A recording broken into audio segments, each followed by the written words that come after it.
8. Aprendendo a falar novos dialetos do amor. Somos criaturas sistemáticas. Desde o momento em que nos levantamos pela manhã, temos a tendência de seguir a mesma rotina dia após dia. Pense nisso. Como a manhã de hoje foi diferente da manhã de ontem? E bem provável que você tenha saído da cama e ido para o banheiro, começando o seu dia como tem feito há anos. O sabonete, a escova de dente a esponja, o vaso sanitário, todos eles têm seu lugar e, de um modo geral, ficam dentro da devida ordem. Não há nada de errado com a ordem. Na verdade, fazer as mesmas coisas na mesma sequência pode até economizar tempo. No entanto, a repetição também pode alimentar o tédio e varar uma existência enfadonha. A criatividade também é uma característica inata. Ao lançar mão de nossa natureza criativa, a vida torna-se mais empolgante e menos previsível. Há vários anos, tenho propositadamente alterado minha rotina matinal pelo menos uma vez por semana, apenas por uma questão de variedade. Às vezes, tomo café da manhã antes de me barbear, em vez de fazê-lo depois. Às vezes, tomo café depois de colocar o terno à gravata, em vez de fazer isso de pijamas e camiseta. Posso até quebrar minha rotina de comer granola e tomar suco de laranja e fazer algo extremamente radical, como comer cereal e beber suco de uva. E que tal ovos com presunto pela manhã? Até isso eu faço uma vez por ano. A variedade estimula a mente.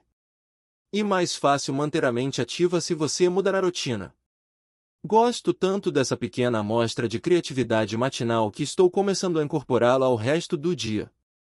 Para mim, não há nada melhor para acabar com uma tarde enfadonha que dirigir uns 20 minutos até outro bairro da cidade comendo 2 sonhos recheados acompanhados de leite desnatado, é claro. Depois de um passeio assim, posso voltar para o escritório sentindo como se tivesse vivido uma aventura. Um número cada vez maior de empresários está descobrindo o valor dessas mini-férias no meio do dia. A criatividade animal que poderia ser uma vida de rotina monótona. Expressando amor a Deus de novas maneiras, gostaria de sugerir a aplicação do mesmo princípio em nosso relacionamento de amor a Deus. Se apenas fazemos aquilo que nos é natural e expressamos nosso amor a Deus da forma costumeira, é possível que até nosso relacionamento com Deus se transforme em rotina. Certa vez, ao visitar a Inglaterra com meu filho, que na época estava na faculdade, passamos uma tarde na Catedral de Salisbury. Andamos um pouco juntos, mas a maior parte do tempo ficamos separados, contemplando vitrais, sentados nos bancos, observando devotos na adoração sincera, maravilhando-nos com o estilo arquitetônico, até mesmo subindo as escadas para ter uma vista do outro lado do teto arqueado da catedral. Quando o sol começou a se pôr, Derek e eu nos acomodamos no belo gramado que ficava em volta da igreja. Olhando em direção à catedral, perguntei-lhe: "Quer orar?" E ele respondeu: "Pai, faz umas 2 horas que eu estou orando."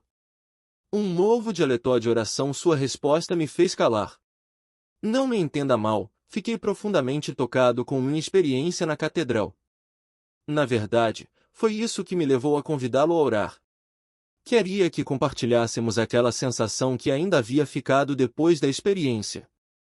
No entanto, para ser honesto, em momento algum me ocorreu orar enquanto andava pela catedral. Estava absorto demais com a estrutura forma. Mais tarde, ao refletir sobre essa experiência, percebi que havia colocado certos limites rotineiros à oração: sentar-me, ajoelhar-me, fechar os olhos e falar com Deus. Meu filho havia descoberto um novo dialeto de oração, que incluía andar não apenas com os olhos abertos, mas também com o coração aberto. Ele me ensinou um dialeto de que tenho desfrutado desde então. Nem preciso estar numa catedral. Enquanto dirijo meu carro, não raro oro em voz alta, e de olhos abertos, é claro. Falando novos dialetos e outras linguagens. Cada uma das 5 linguagens do amor tem vários dialetos, mas muitos de nós nos limitamos a alguns deles, aos quais nos acostumamos. Neste capítulo, quero explorar a possibilidade de melhorar seu relacionamento com Deus ao aprender a falar novos dialetos de sua principal linguagem do amor. Ou, ainda, Você pode ser criativo para valer e tentar falar uma linguagem do amor completamente diferente, talvez uma linguagem que você nunca tenha usado antes. Se Deus não é limitado nas linguagens do amor e dialetos que fala, nós também não precisamos ser. Na verdadeira adoração, podemos honrar nosso Criador de várias maneiras. Veremos cada uma das 5 linguagens do amor e apresentarei um breve relato dos diversos dialetos falados nessa linguagem. Esses dialetos são obviamente apenas representativos. Com um pouco de criatividade, você poderá descobrir um dialeto que nunca lhe havia passado pela mente. Ao usá-lo, traga nova dimensão ao seu relacionamento com Deus. Comecemos com as palavras de afirmação. Falando palavras de afirmação, um dos dialetos das palavras de afirmação consiste em ações de graças. Um dos meus salmos prediletos é o Salmo 100. Talvez seja meu favorito, por tê-lo memorizado quando era criança. Nesse salmo Davi escreveu: Entrai por suas portas com ações de graças, versículo 4. Ações de graças são um dos dialetos mais conhecidos das palavras de afirmação. No entanto, até nisso temos a tendência de nos limitar a certas expressões repetidas de agradecimento. Obrigado por minha esposa, marido e filhos. Obrigado pelo alimento. Obrigado pela vida e pela saúde. Se essas expressões parecidas entre si forem repetidas com frequência, se tornarão simples rotina e podem até acabar sendo pronunciadas sem reflexão consciente do seu significado. Dando graças por todas as coisas há vários anos fui desafiado a pensar de modo mais criativo sobre as expressões de ações de graças a Deus. Seu nome era Emily, e ela participava de um congresso em que eu era preletor. Não me lembro de como entramos no assunto de ações de graças, mas recordo-me do que ela disse. Gostaria de lhe contar uma experiência maravilhosa vivida nesta semana. Boa parte de nossas orações consiste em pedir coisas a Deus, não é? Na quarta-feira de manhã, decidi que não pediria nada a Deus, mas apenas agradeceria pelo que Ele já me dera. Olhei ao redor e percebi que minha casa estava cheia de coisas que me facilitavam a vida e que me traziam boas lembranças. Assim, resolvi agradecer a Deus por elas, uma alma. Então, Emily descreveu como fez isso. Deitei na cama e agradeci a Deus por ela, sem esquecer de mencionar o travesseiro, o colchão, os lençóis, o cobertor e a colcha belamente decorada. Pus a mão sobre o telefone e agradeci por ele ser sem fio, de modo que eu pudesse andar pela casa enquanto falava. Agradeci a Deus pelo criado mudo sobre o qual estava o telefone e pela gaveta que me servia para guardar miudezas. Toquei no abajur sobre o criado mudo e agradeci ao Senhor por ter dado a Thomas Edison uma ideia tão maravilhosa e por me permitir ter um abajur para poder ler quando vou para a cama. Andei até nela e agradeci pelas cortinas que me davam privacidade e que não apenas combinavam com a colcha da cama, mas também eram algo que Deus havia me capacitado para fazer vários anos atrás. Isso me fez lembrar da máquina de costura elétrica. Assim, fui até o quarto de costura e agradeci pela máquina. Enquanto estava lá, agradeci pela mesa onde pude esticar o tecido, a fita métrica, os moldes e porque aquele quarto era tão bem iluminado estimulava a minha criatividade. Fui até o banheiro e abri as torneiras, disse ela. Coloquei a mão sob a água que jorrava e agradeci por ela ser encanada. Toquei a torneira de água fria e a de água quente e agradeci por poder escolher qual das duas usar. Sentei-me no vaso sanitário e agradeci a Deus por ele ficar dentro de casa e não fora, como havia visto no sítio do meu tio Jorge. Entrei no box e agradeci por não precisar tomar banho num rio. Agradeci pelos tapetes que protegiam meus pés do chão frio e pela toalha branca felpuda com a qual envolvia meu corpo. Quando olhei para os cremes, cosméticos e assis na pia, agradeci a Deus não apenas por ter todas aquelas coisas, mas pela voz dentro de mim que, quando eu olhava no espelho, me dizia: vamos lá, seja criativa, você pode ficar ainda mais bonita. Depois, fui até o escritório, prosseguiu, e sentei na cadeira agradecendo a Deus não só por ela, mas também por todas as cadeiras da casa. Passei por aquele cômodo tocando em cada objeto. Toquei na foto de minha avó e agradeci a Deus, porque aquela fotografia me lembrava de que tem uma família temente a Deus. Corri os dedos pelo relógio que havia sido um presente de meu avô, pouco antes de ele falecer, e agradeci a Deus por me lembrar dele. Toquei em 2 velas e agradeci por ter algo para iluminar a casa quando uma tempestade fazia faltar energia. Passei a mão pelos livros que estavam no chão ao lado da cadeira e agradeci pelas muitas pessoas que tornaram minha vida mais rica com suas palavras escritas. Durante 1 hora, ela continuou contando, andei pela casa agradecendo a Deus pelas coisas que ele me dera. Ainda ficaram faltando 4 cômodos. Tenho pelo menos mais 1 hora de ações de graças na semana que vem. Agradecendo pelas pessoas, nunca me esqueço de minha conversa com Emily. Ela enriqueceu minha vida para sempre. Desde então, tenho feito meus momentos de ações de graças, colocando as mãos em muitos dos objetos em minha casa e transformando em palavras minha gratidão a Deus. E claro que agradecer a Deus por objetos materiais é uma forma bem pequena de dar graças. Muitos momentos de qualidade podem ser gastos em gratidão a Deus pelas pessoas que Ele colocou em sua vida. Tente fazer isso algum dia. Você vai ficar admirado com a quantidade de pessoas pelas quais você pode dar graças. Comece com familiares mais próximos e depois relacione outros parentes. Pode ser que você tenha vontade de dizer, obrigado por essa pessoa, mas gostaria que o Senhor a tivesse feito um pouco mais gentil. Não ceda à tentação. Pense em alguma coisa boa que essa pessoa disse ou fez e agradeça a Deus. Depois que tiver pensado nos parentes, lembre-se dos que o ensinaram na escola e na igreja. Tire a poeira dos velhos álbuns de fotos e agradeça a Deus pelos colegas e amigos. Pense em seus vizinhos, em seus atos de bondade ao longo dos anos, em amigos do grupo de estudo bíblico que continuam a ter um impacto positivo sobre sua vida, nas pessoas que arrumam os produtos no mercado onde você faz compras, nos bombeiros e policiais que protegem a cidade, nos lixeiros que recolhemos lixo semanalmente. E não esqueça das pessoas que influenciaram seu crescimento espiritual ao longo dos anos. Dando graças por muitas outras coisas a o mundo natural ao seu redor, a grama, as árvores, as flores e borboletas, as nuvens que parecem algodão e os ventos que as carregam, as gotas de chuva nas rosas e o brilho do sol nas margaridas, as montanhas e planícies, praias e rios. Você pode até visitar o zoológico e agradecer por uma série de criaturas do mundo animal. Pegue sua enciclopédia e procure um texto sobre o corpo humano. Dê graças a Deus pela tireoide, pelo osso externo, pelo estômago e pelo fígado. Observe as diversas partes do cérebro humano e agradeça a Deus por tudo isso estar ligado à espinha. Veja o sistema circulatório, trabalho conjunto de ossos e músculos. Observe o sistema digestivo e agradeça a Deus na próxima vez em que você for ao banheiro, é sério. Você pode passar horas agradecendo pelo corpo humano. Seja criativo e você entrará por suas portas com ações de graças. No entanto, as ações de graças são apenas um dos dialetos das palavras de afirmação.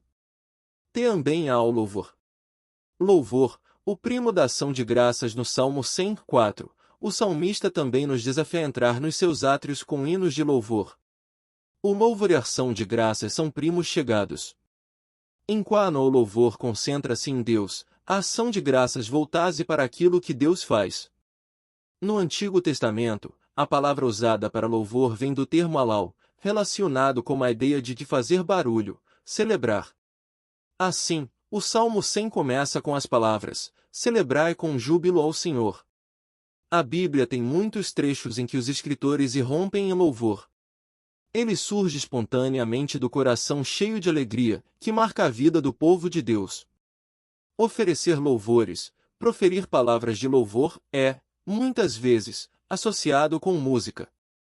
O título hebraico do livro dos Salmos é Sefer Telilim, que significa livro de louvor é.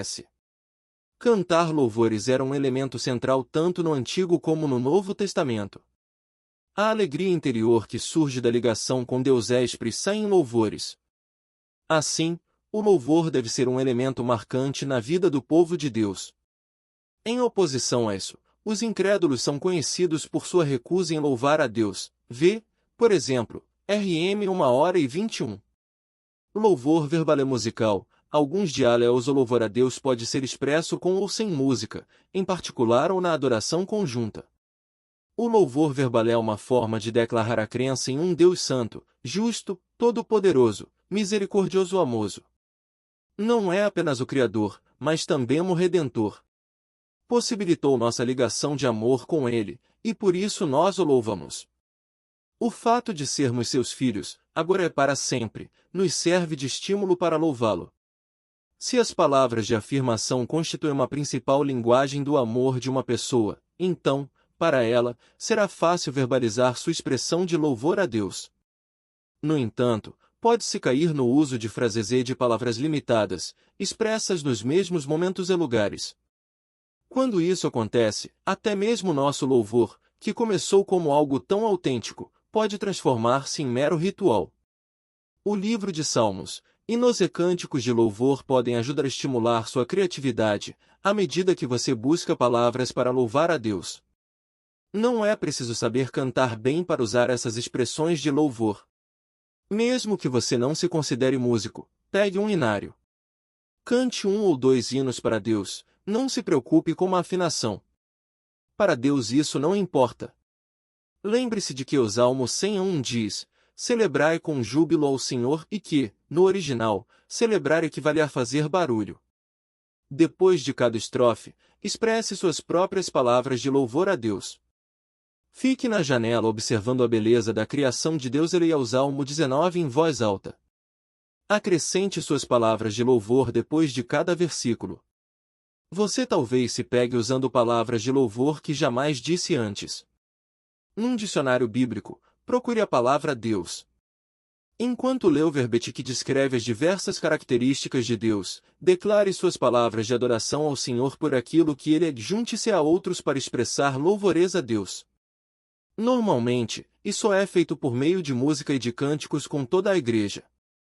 Esse tipo de louvor musical acrescenta outra dimensão às suas declarações de afirmação ao Senhor. O tipo de música não é muito importante. O que importa é expressar a Deus o que está em seu coração por meio das palavras dos cânticos. Um novo estilo de louvor há muita controvérsia em alguns meios cristãos sobre a ênfase contemporânea nas chamadas músicas de louvor e de adoração, em vez de hinos. Um tipo é melhor que o outro? Talvez uma lição da história possa nos ser proveitosa. Quando Isaac Watts tinha 18 anos de idade, isso no ano de 1692, ele se recusava a cantar durante os cultos da igreja. Certa manhã de domingo, seu pai repreendeu por não cantar. Isaac respondeu que a música não era digna de ser cantada, que os salmos não rimavam e que sua fraseologia e forma eram muito rígidos e feios. Esses hinos sempre foram bons para seu avô e para seu pai, disse o pai de Isaac, e terão de servir para você também. Não importa o que o senhores e o pai achavam desses hinos, pai, eles nunca vão servir para mim. Se você não gosta dos hinos que cantamos, então escreva outros melhores, disse o pai. Pois já escrevi outros melhores, pai. Se você se acalmar e ouvir, posso ler um deles para você. Isaac contou ao pai que havia refletido sobre o cântico dos anjos em Apocalipse 5, 6, 10 eu havia reescrito, dando-lhe rima e ritmo. Vede as glórias do Cordeiro no trono de seu pai, novas honras ao seu nome e cânticos preparai.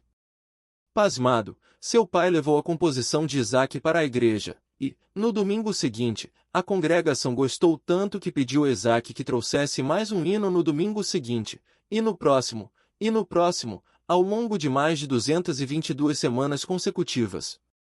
Hoje, Isaac Watts é considerado o pai da inódia moderna. Expressando o ritmo arima de nosso coração 300 anos mais tarde, os jovens Isaac Watts de nossos dias estão escrevendo cânticos de louvor e adoração. A música é expressar o ritmo e arima do coração. Aqueles de nós habituados aos hinos de Isaac Watts fariam bem em seguir o exemplo do pai de Watts e deixar que a nova geração nos conduza a algumas novas formas de expressão de louvor. Ao fazê-lo, é possível que estejamos permitindo que abençoe a igreja pelos próximos 300 anos. O louvor não é uma questão de forma, mas de coração. Os dialetos de louvor são muitos.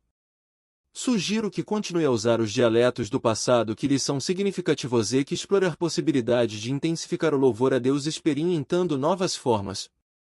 Talvez o desejo de manter o louvor mais vivo e sincero também explique por que os jovens de nossos dias, que foram criados com estilos de adoração mais informais e livres, sentem-se atraídos pelos cultos litúrgicos. A leitura das liturgias, que talvez se tenha tornado um ritual para alguém que a repetiu durante 30 anos, pode ser como água fresca para uma pessoa mais jovem, que nunca as ouviu. O que peço encarecidamente é que paremos de criticar estilos e formas que não conhecem-os. Em vez disso, vamos manter nosso louvor autêntico ao buscar formas novas para nós, mais conhecidas e compreendidas pelo Deus a quem desejamos louvar. Outros diálogos de palavras de afirmação discute apenas 2 dialetos básicos de palavras de afirmação. Há muitos outros. Você pode tentar escrever uma carta de amor para Deus, sim, pode usar o computador. Creio que Deus gostaria disso. Afinal, ele lhe escreveu várias cartas, na verdade, 21 epístolas por meio dos apóstolos. Por que não ler um capítulo da Bíblia e ouvir o que está no coração de Deus e depois escrever-lhe uma carta de resposta? Se você tem talentos poéticos, escreva um poema. Se é do tipo musical, pode até transformá-lo numa canção.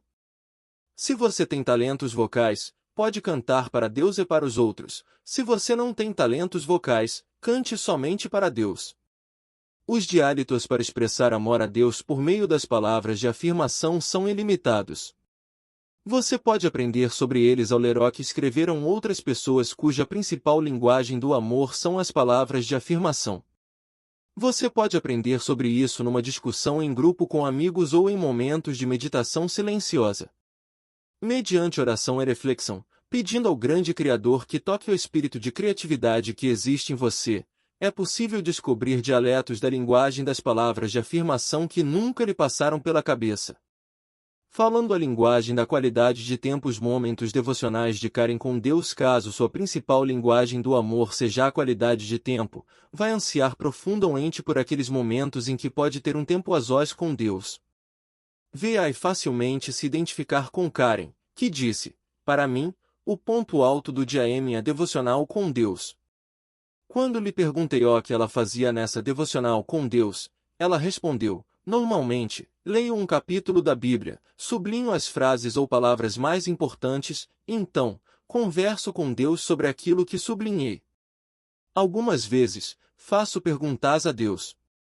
Outras, expresso gratidão. Em alguns momentos, confesso meus pecados revelados enquanto faço a leitura. Então, normalmente leio um comentário sobre aquele capítulo para ver o que outras pessoas pensaram quando o leram. Às vezes encontro respostas para meus questionamentos, e não raro, confirmações ao ver que outros foram tocados pelas mesmas ideias que me chamaram a atenção. Karen fazia muito mais do que isso para prolongar o tempo com Deus. Depois do comentário, ela lia o texto selecionado de um de seus livros de devocional. Apesar de o assunto da devocional ser com frequência algo totalmente diferente, Karen relatou que era muito animador ler os comentários e meditações de outras pessoas. Converso com Deus sobre aquilo que li na devocional, disse-me Karen. Então, faço uma longa oração, em que coloco diante do Senhor o meu dia, minha família e minhas preocupações, e peço sabedoria e orientação dele para o dia. Às vezes, termino cantando algum cântico ao Senhor. Não sou muito afinada, mas acredito que Deus ouve a melodia do meu coração. Depois do meu tempo com Deus, estou pronta para encarar o dia. Converso com Ele em outros momentos, mas é aquele momento devocional da manhã que sustenta meu espírito. Sem essa qualidade de tempo dedicado a Ele, meu dia seria muito diferente. Muitas vezes, comparo isso ao meu casamento, comentou. Quando Jimmy e eu temos o nosso tempo particular, momento em que compartilhamos nossa vida, sinto-me ligada a ele, e nosso casamento parece saudável. Quando, por qualquer motivo, deixamos de ter esses momentos de dedicação mútua, sinto-me distante, muitas vezes, acho que há algo de errado com nosso relacionamento. O momento devocional com Deus tem o mesmo propósito no que se refere ao meu relacionamento com Ele, ela me disse. O que me dá a sensação de proximidade ou de intimidade como o Senhor. Onde e quando você passa essa qualidade de tempo com Deus? Perguntei-lhe. Faço isso pela manhã, antes de minha família acordar, ela disse. É o único horário que funciona de fato para mim. Meu lugar é no pavimento inferior da casa, numa mesa no canto da lavanderia. Em termos estéticos, não é grande coisa, mas para mim parece uma catedral. Algumas vezes, quando saio de lá, começou a colocar algumas roupas para lavar e vejo cartaz que colei sobre a máquina. Lembre-se de que está lavando a roupa para Jesus. Descobri essa verdade em meu momento devocional com Deus, em Colossenses 3, disse ela, parafraseando o versículo 17. Talvez você se identifique com Karen. Caso sua principal linguagem do amor seja a qualidade de tempo, então é possível que você tenha um tempo, um lugar e uma forma de dedicar tempo a Deus ou, se você ainda não estabeleceu um momento devocional, pode ser que considere a ideia de Karen bastante atraente. Karen se refere à linguagem do amor da qualidade de tempo, que é como ela expressa mais profundamente amor a Deus e como sente com mais intensidade o amor de Deus por ela. Maravilhosas caminhadas juntos, no entanto, há outros dialetos da linguagem do amor da qualidade de tempo. Patrick gosta de caminhar. Sua personalidade não combina com o tipo de qualidade de tempo com Deus descrito por Karen. Ele é um homem dinâmico, mas sua linguagem do amor é qualidade de tempo. Quando lhe perguntei como ele passava qualidade de tempo com Deus, sem hesitar ele respondeu, Deus e eu fazemos maravilhosas caminhadas juntos. Patrick comprometeu-se a decorar versículos das Escrituras. Ele continuou. Um amigo compartilhou a ideia comigo, e venho fazendo isso há vários anos. Escrevo esses versículos no verso dos meus cartões de visita. Meu amigo me deu um pequeno envelope de couro para guardar esses cartões. Levo-os comigo quando saio para caminhar e passo os versículos, conversando com Deus sobre cada um deles. Às vezes o versículo me leva a confessar alguma coisa, explicou. Outras, sou motivado a clamar a Deus, pedindo ajuda para colocar o princípio daquela passagem em prática na minha vida. Alguns versículos servem de estímulo para orar por outras pessoas. Fica evidente que o método usado por Patrick para dedicar tempo a Deus é diferente daquele de Karen, mas se trata simplesmente de dialetos distintos da mesma linguagem do amor. O elemento central de cada um é ter qualidade de tempo conversando com Deus. O Parque da Cidade e Adoração em Casa Júlia, em contrapartida, mencionou um terceiro dialeto da qualidade de tempo. Minha vida é muito agitada, porque tenho 3 filhos para criar, um emprego de período integral e hobby, meu marido, para quem procuro ser uma boa esposa. Nunca fui capaz de manter um tempo diário de meditação com Deus, apesar de admitir que a ideia me parece muito interessante. Assim, o que fiz foi criar um período de 3 horas a cada semana, que dedico exclusivamente a Deus. Normalmente, faço isso na quinta-feira pela manhã, das 9 ao meio-dia. Quinta é o dia mais tranquilo na minha agenda, e meu chefe concordou em me dar, toda semana, essas 3 horas de folga, obviamente descontando as do meu pagamento. Essas horas são o ponto alto da minha semana. Não sei o que faria se não tivesse esse tempo mais longo sozinha com Deus. No verão, vou até o parque da cidade, continuou. Lá, há várias mesas de piquenique, e sempre consigo encontrar alguma desocupada. No inverno, vou para casa. As crianças estão na escola, meu marido está no trabalho, e a casa fica tranquila. Assim, transformo a sala de estar num lugar de adoração.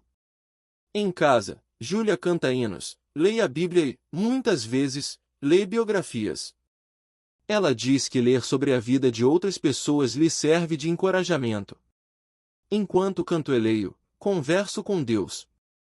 Expresso minha adoração a Pessoal e que me ajude e oriente minha vida. Às vezes sinto-me tentada a fazer o serviço da casa durante essas 3 horas, confessa Júlia, mas até agora não cedi a essa tentação. Se fizesse isso, estaria saindo completamente do propósito de dedicar qualidade de tempo a Deus. Espero que, algum dia, possa ter um tempo diário de meditação com Deus, mas por enquanto esse esquema está funcionando para mim. Sem isso, não sei se sobreviveria às pressões da vida. O que verdadeiramente me anima é crer que Deus fica tão empolgado quanto eu com esse tempo que passamos juntos. Sentiria como se eu estivesse deixando na mão se não aparecesse para nosso encontro. Obviamente, Júlia aprendeu a falar um dialeto da qualidade de tempo significativo para ela é que melhora a qualidade de seu relacionamento com Deus. Em uma cidade. E em outra Robert era representante de várias empresas. Viajava o tempo todo, mas eu sabia que era um dedicado seguidor de Cristo. Também sabia que sua principal linguagem do amor era a qualidade de tempo, de modo que lhe perguntei: como você encontra tempo para desenvolver seu relacionamento com Deus, uma vez que você está sempre viajando? Isso não é problema, disse ele.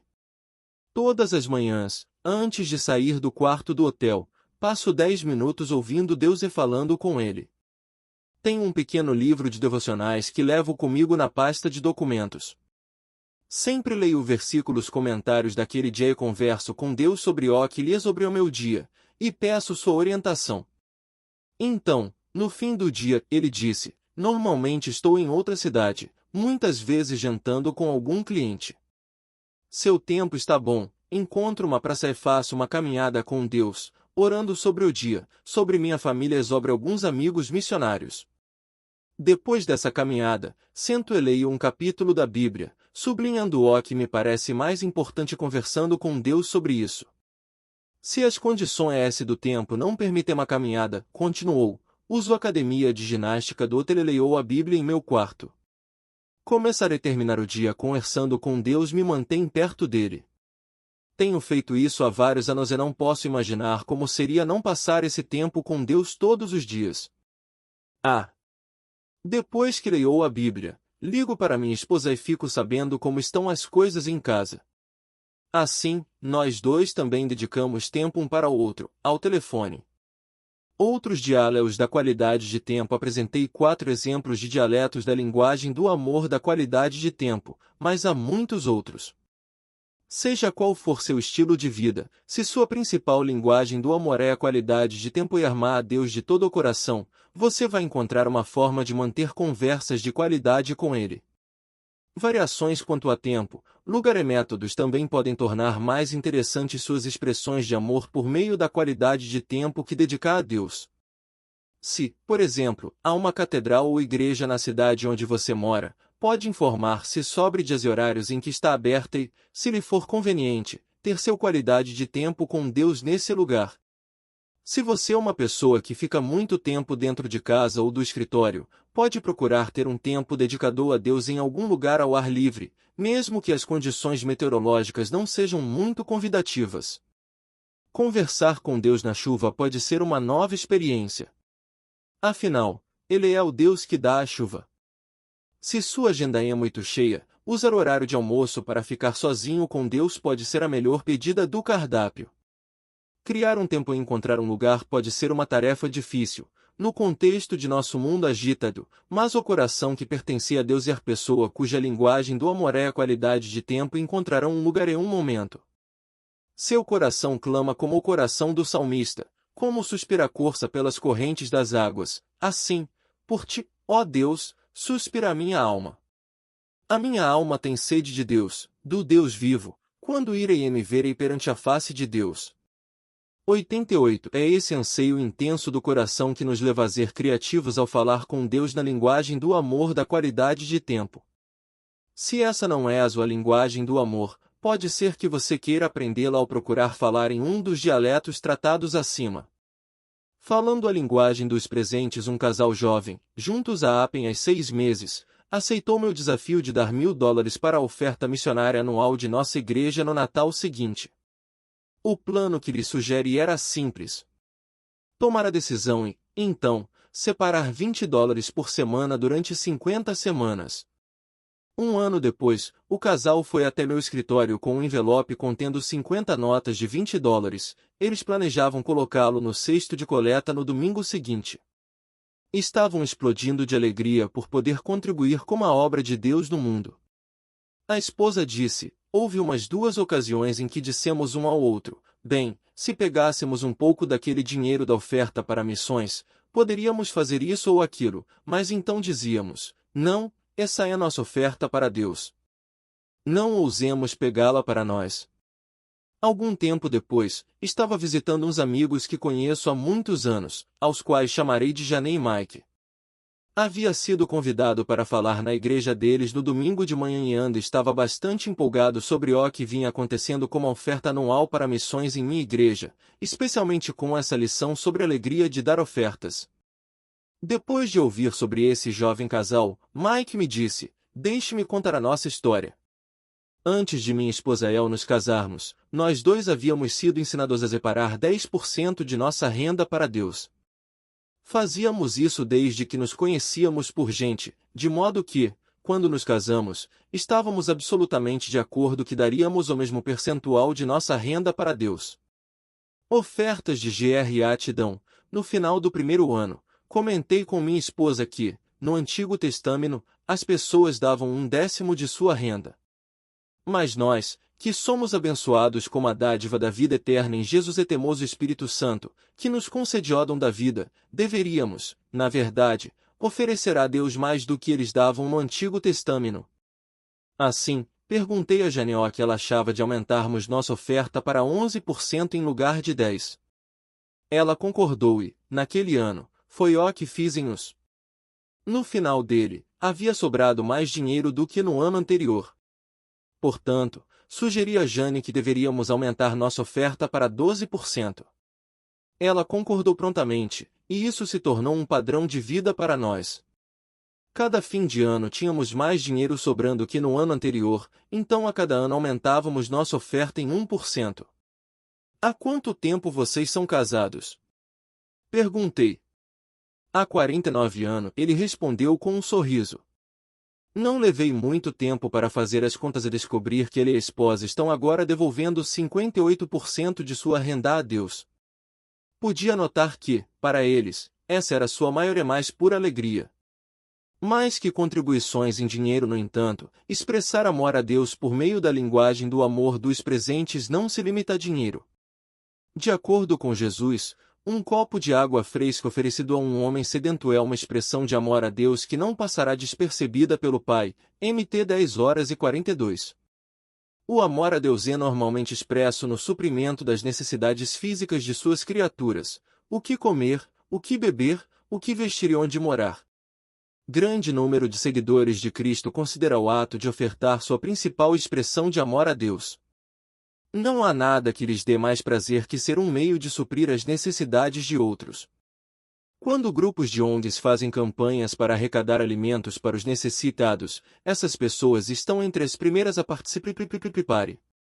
Quando uma estação de rádio local pede contribuições para ajudar vítimas de enchentes, são as primeiras a dar roupas, alimentos e outros objetos.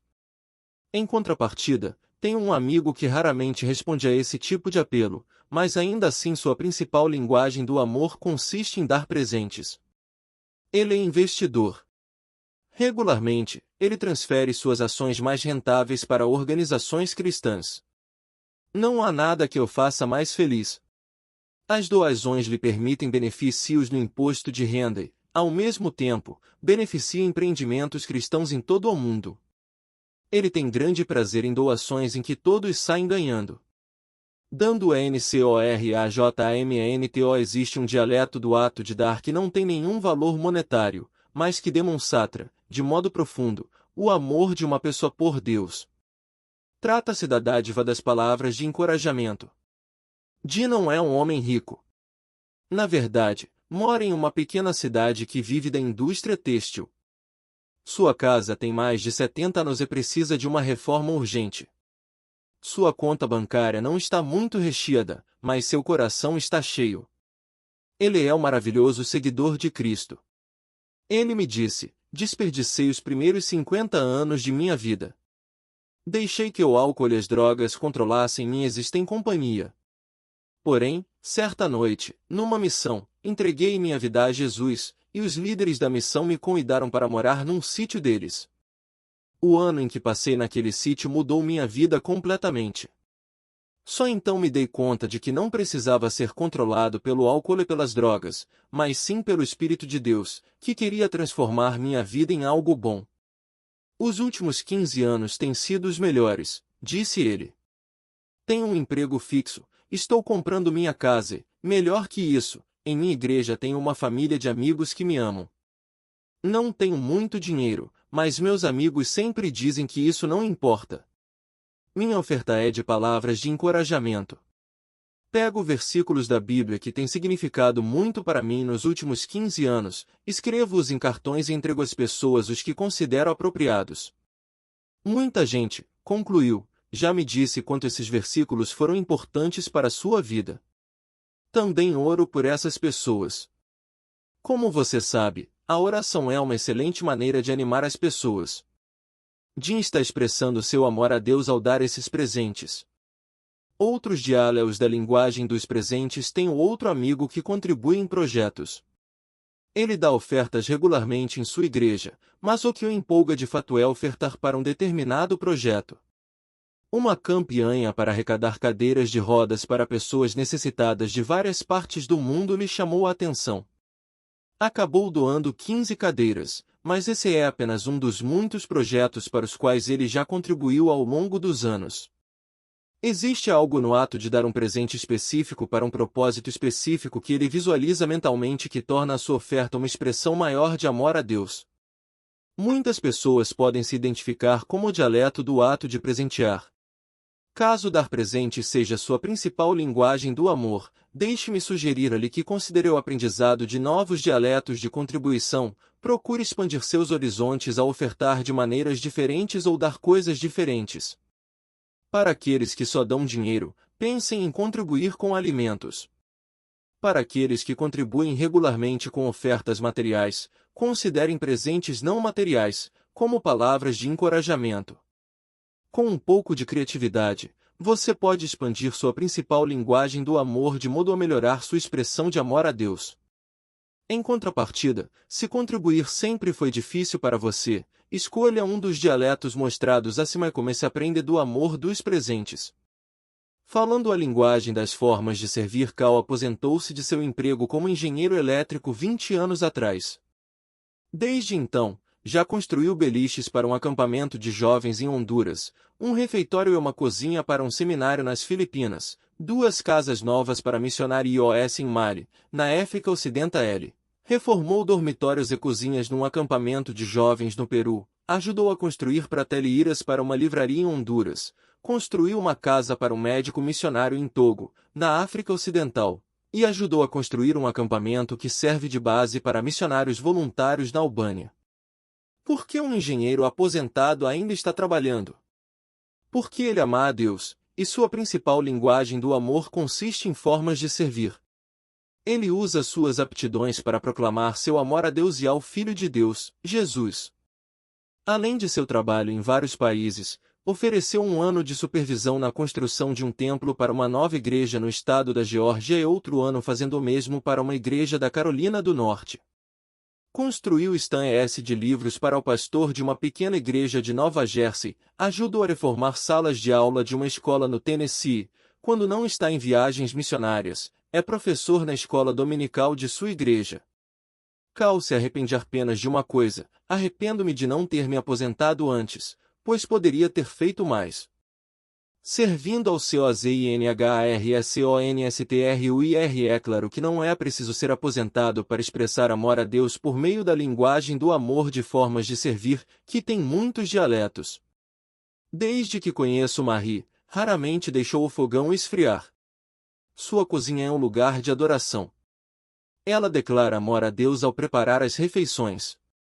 Quando seu marido aparece na minha porta com uma refeição preparada por Marie, sei que sou alvo do amor dela por Deus. Quando estou viajando e fazendo palestras, se minha esposa quer ter comunhão com alguém e ao mesmo tempo comer alguma coisa, ela passa na casa de Marie para tomar um chá de hortelã e experimentar alguma guloseima que, por acaso, esteja saindo do forno naquele dia. Marie já preparou uma refeição para todos o grupo de estudo bíblico 46 pessoas. Para Marie, esses projetos gastronômicos não são um peso. São o seu prazer. São sua maneira de amar a Deus. Meu amigo Mark, em contrapartida, jamais cozinhou uma refeição em toda a vida, mas é fluente na linguagem de formas de servir.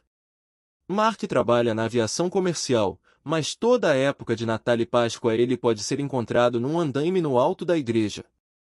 Ele estará lá construindo o cenário para as apresentações de Natal e Páscoa.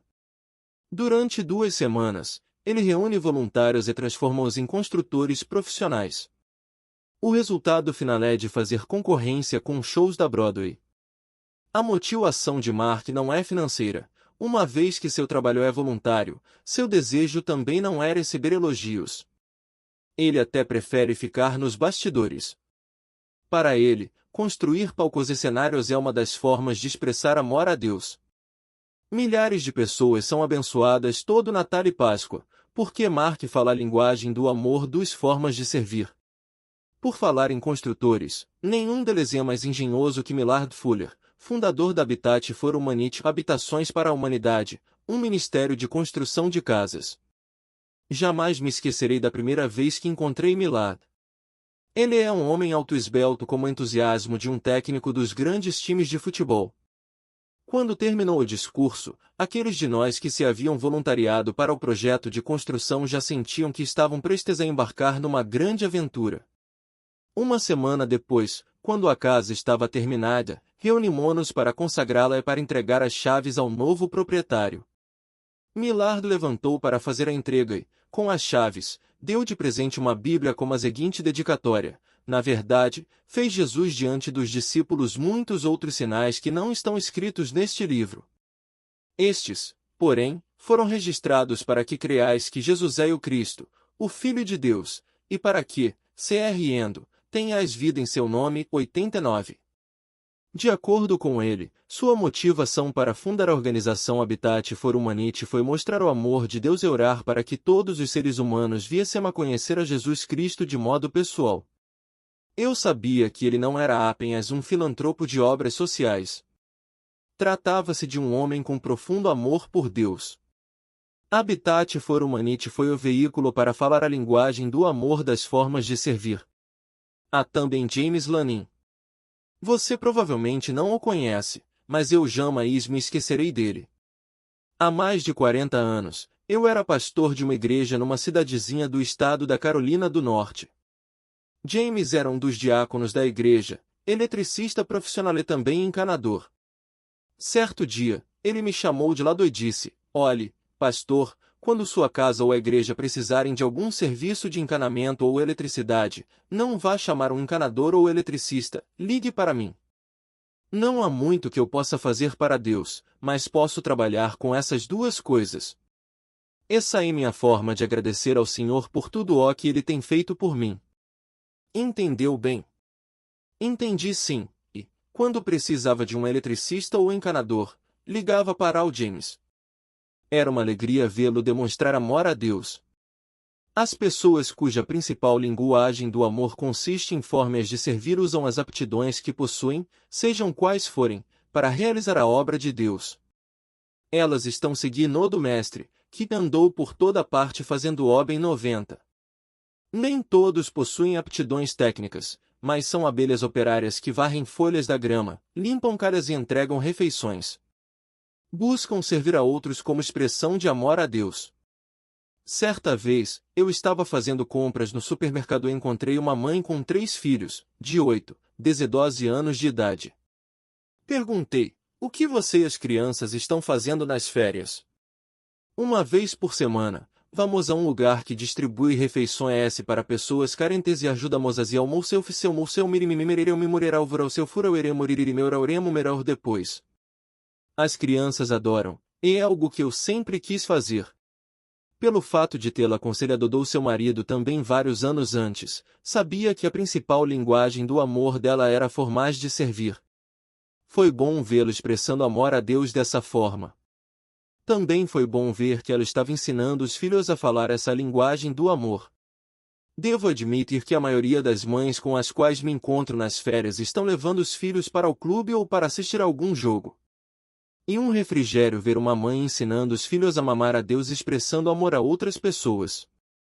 Lembre-se de que existem muitos trabalhos como esse, assim como ministérios que entregam alimentos em casas de pessoas idosas ou enfermas. Se os formas de servir são sua principal linguagem do amor, deixe-me encorajá-lo a aprender novos dialetos e tornar ainda melhor seu relacionamento com Deus. Você pode tentar trabalhar como assistente de um professor, participar de uma viagem missionária ou oferecer-se como voluntário em sua igreja local ou num hospital. Suas oportunidades só são limitadas por sua disposição de explorar. Se os formas de servir não são sua principal linguagem do amor, então comece com um projeto simples e desenvolva seu vocabulário ao aprender a amar a Deus dedicando-se a servir outros. Falando a linguagem do toque físico tocando os intocáveis aos 17 anos, Lisa foi a Los Angeles numa rápida viagem missionária. Enquanto estava lá, sentiu profundamente o desejo de trabalhar com prostitutas, mulheres sobre as quais a maior parte da sociedade prefere não pensar. Sentindo o chamado de Deus em sua vida, ela se matriculou no Instituto Bíblico Moody, em Chicago. Escolheu especializar-se em ministérios urbanos e começou a procurar uma organização que trabalhasse com prostitutas, mas não existia nenhum ministério desse tipo. Assim, Lisa começou um trabalho chamado Salvage House Casa de Resgate. Todas as noites, das 9 da madrugada, Lisa e uma colega percorriam as ruas de Chicago procurando prostitutas às quais pudessem ministrar. 2 membros da equipe seguiam as duas para protegê-las. A abordagem de Lisa era simples: construir relacionamentos e oferecer um lugar seguro onde as necessidades físicas e espirituais das mulheres pudessem ser supridas. Na casa de resgate de Lisa, mulheres para as quais o toque físico havia significado exploração descobriram um abraço caloroso de braços verdadeiramente amorosos. Nos últimos anos, o toque amoroso de Lisa e dos membros da equipe tem ajudado muitas mulheres a experimentar o amor de Deus. Toda a sociedade tem sua categoria de pessoas intocáveis. Na Palestina do primeiro século, eram os leprosos e as prostitutas. Os leprosos viviam separados do resto da sociedade e eram obrigados a gritar impuro, impuro quando viam alguém se aproximar deles. As prostitutas eram consideradas tão abomináveis a ponto de os líderes religiosos concluírem que Jesus não podia ser profeta e permitir que uma mulher daquela categoria lhe regasse os pés com suas lágrimas, os enxugasse com seus próprios cabelos 91, os beija-seios ungisse com unguento. Na sociedade ocidental, também temos nossos intocáveis. Não nos atreveríamos a compilar uma lista dessas categorias, mas, por meio de nosso comportamento, demonstramos que certas pessoas não devem ser tocadas. Essas categorias diferem de um indivíduo para outro. Para alguns, são as prostitutas; para outros, as pessoas com doenças mortais, como a AIDS. Alguns têm horror daqueles que são comumente chamados de moradores de rua, outros evitam pervertidos, pessoas com problemas mentais, com deformações físicas ou que fazem parte de seitas. O amor de Deus transpôs todas essas barreiras criadas pelos seres humanos. E aqueles que verdadeiramente amam o Senhor servem de agentes dele para tocar os intocáveis. Certo dia, encontrei um velho amigo que não via há muito. Há algum tempo, ele e a esposa participarem de um de meus seminários, quando ele me disse que sua principal linguagem do amor era o toque físico. Ao perguntar-lhe, o que você está fazendo de interessante nestas férias? Sua resposta foi imediata. Meu filho Bob e eu temos visitado um trabalho missionário toda segunda-feira à noite. Tem sido tão empolgante. Cumprimentamos todos os homens que entram na missão, e lhes damos tapinhas nas costas e os abraçamos. Para aqueles que vêm pedir oração depois do culto, nos ajoelhamos ao seu lado, colocamos o braço sobre seus ombros e oramos. Alguns dos meus amigos dizem que não conseguem acreditar que estamos fazendo isso, ele continuou, mas tanto para Bob como para mim tem sido a parte mais emocionante de nossas férias. Sei que a maioria daqueles homens não recebe muitos cumprimentos, abraços e tapinhas amigáveis nas costas. Sinto que estamos atuando como representantes do Senhor para mostrar-lhes o amor dele. Não perguntei se o toque físico a principal linguagem do amor de seu filho Bob, mas uma coisa é certa: Bob está aprendendo a falar essa linguagem fluentemente enquanto ele e o pai tocam os intocáveis. Com medo de tocar os outros. Com frequência, é o medo de doenças que nos impede de tocar os intocáveis. Não quero chegar perto de um paciente de AIDS, pois tenho medo de pegar a doença dele. É uma atitude muito comum. Não estou sugerindo que minimizemos os perigos em nossos esforços de demonstrar amor, apesar de a aios não ser transmitida por contato social. Perguntei ao pai de Bob sobre sua preocupação com a saúde física dos dois. Bem, disse ele, procuramos tomar as precauções normais. Lavamos as mãos depois que vamos à missão. Tomamos cuidado para não colocar a mão perto da boca ou do nariz. Lavamos nossa roupa e tomamos banho assim que chegamos em casa. Até agora, não tivemos problema algum. Aprender a seguir hábitos corretos de higiene é de extrema importância, especialmente para aqueles que trabalham com pessoas que sofrem de doenças contagiosas. No entanto, não devemos permitir que o medo infundado nos impeça de expressar o amor a Deus ao tocar suas criaturas que vivem à margem da sociedade. O toque no contexto institucional. Alguns dias depois de falar com Bob, encontrei-me com Mary, que tem levado a filha de 13 anos a fim de ajudar num lar para idosos uma vez por semana. O que vocês fazem? Perguntei. Em geral, apenas os amamos, disse ela. E como vocês expressam esse amor? Perguntei. Acho que uma das coisas mais importantes que fazemos é tocar essas pessoas, ela respondeu. Impressionante como a maioria delas estende a mão quando passamos. Anseiam por um aperto de mão. Quando estamos prontas para sair de um quarto depois de nossa visita, aqueles que conseguem normalmente se levantar menos dão um abraço. É claro que, quer eles tomem uma iniciativa quer não, eu os abraço. Você me conhece, adoro distribuir abraços. Para Mary, abraçar é uma forma de expressar amor. As pessoas que vivem em instituições como lares para idosos, prisões e casas de repouso muitas vezes não recebem toques físicos amorosos. Alguns não recebem visitas nem de parentes, e aqueles que recebem, às vezes, têm parentes que não gostam de tocá-los. Assim, encontram-se extremamente abertos para qualquer um que expresse amor por eles por meio do toque físico. Mary afirma, nunca vi ninguém dar as costas, nem se recusar a receber um abraço meu. Sinto que ficam esperando nossa visita, pois sabem que ganharão um abraço. A oração eu toquei FISICO é claro que expressar o amor de Deus ao tocar fisicamente seus filhos não se limita àqueles que vivem em instituições. Jim tem um ministério de intercessão. Para ele, orar pelas pessoas é a coisa mais poderosa a fazer. Se você compartilhar com ele um pedido de oração, ele não o escreverá num pedaço de papel, a fim de orar pelo assunto mais tarde. Dirá, vamos orar sobre isso agora mesmo. Quando Jim ora pelas pessoas, sempre tem algum contato físico com elas. Para uns, ele dá a mão. Para outros, ele coloca a mão sobre os ombros e ora. Suas orações são simples, porém fortes. Quando ele termina de orar, normalmente dá um tapinha nas costas e um abraço. Um homem me disse, quando Jim coloca o braço sobre meus ombros e ora por mim, sinto como se Deus colocasse seu braço sobre meus ombros e ouvisse atentamente o que Jim está dizendo. E é evidente que, para ele, o toque físico de Jim é o toque de Deus. Abraços. King Brown tem 82 anos. Há algum tempo, ele convidou Caroline e a mim para jantar com ele e sua esposa. Uma semana depois de seu convite por telefone, estávamos num restaurante com King Francis Brown, sua namorada, há mais de 50 anos. King vestia terno e gravata e, no paletó do terno, trazia um broxinho que eu tenho visto usar ao longo de 30 anos. Nele está escrito, abraçar é um esporte de contato. King Francis contará uma história de seu namoro e casamento. Falamos dos 5 filhos deles e das respectivas famílias. No meio de nossa conversa, uma senhora que Caroline e eu conhecemos há muitos anos foi até nossa mesa para nos cumprimentar. Apresentei-lhe King Francis, e, nesse momento, King se levantou e foi abraçar a senhora. Sua resposta foi imediata e direta. Ela deu um passo para trás e disse, o único homem que tem permissão para me abraçar é meu marido. King, que ficou obviamente chocado, voltou a sentar-se e disse, tudo bem, eu entendo.